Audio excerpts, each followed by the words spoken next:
Have you ever asked someone that's colorblind if you match or not?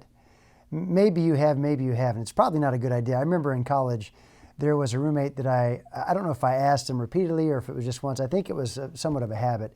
I asked him, hey, do I match today, before I go out? And realized later that he was colorblind. Well, if you're asking a colorblind person for advice on how to dress, you're going to end up in the wrong place every time because the leadership you're taking is flawed. Jesus said more than once, can the blind lead the blind? Shall they not both fall into the ditch? So you have an ability, leading. You have an inability, blindness, and you have a result, and that is the ditch. And Jesus is talking to those who are following and those who are leading. Verse 40 says, the disciple is not above his master, but everyone that is perfect shall be as his master. So you find here disciple, master, and later you find brother. We all are disciples. We all have the responsibility of leading somebody or something, and we all have brothers, people that are brothers and sisters, people that are working, pulling with us. And verse 40, what Jesus is saying is that you won't rise higher than leadership. You won't rise above the one you are following.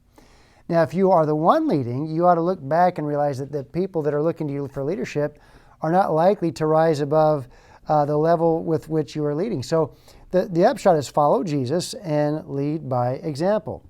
Verse 41 says, and why beholdest thou the mote that is in thy brother's eye, but perceivest not the beam that is in thine own eye? It's hard to see clearly. It's hard to see what the needs of other people are if I'm not paying attention to the problems in my own life. If I have a 2x4 sticking out of my eye, one of the issues with that, apart from enormous pain, is that I cannot see clearly other people. I might be worried about the mote, the speck that is in a brother's eye, but not see clearly because of a beam that is coming out of my own eye. And so the upshot of all this is that a good leader takes a good look at himself or herself first of all. Verse 42 says, either how canst thou say to thy brother, brother, let me pull out the mote that is in thine eye, when thou thyself beholdest not the beam that is on thine own eye? Thou hypocrite, cast out first the beam out of thine own eye, and then shalt thou see clearly to put out the mote that is in thy brother's eye. So in verse 39, you have the blind. In verse 41, you have eye.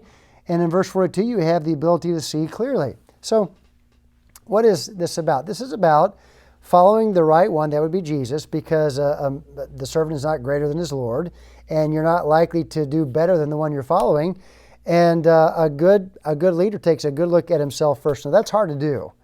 I can see you, or I can see people in my environment today, but I don't see myself. I'm the only one I know that has never seen me. I've never seen the back of my head. I've never seen the way I walk. I can't do that. The best I can do is look at a mirror. The Bible is a mirror, and the Lord wants to give us the kind of leadership we need to follow so that we can lead others well. When it comes to my own children in my own house, who I love dearly, and I'm blessed beyond measure by my kids, but the fact is, when I see something that concerns me or bothers me with them, if I don't know where it's coming from, oftentimes it's because I'm the source. I've never seen me, so when I see myself in someone else, I don't recognize it because I've never seen myself. Kids, for instance, they notice, they copy, and they exaggerate, and that's important to know. So the blind do lead, but how do they lead? They lead blindly. Where do they lead? They lead into a ditch. And so even the blind can lead, but they don't lead well.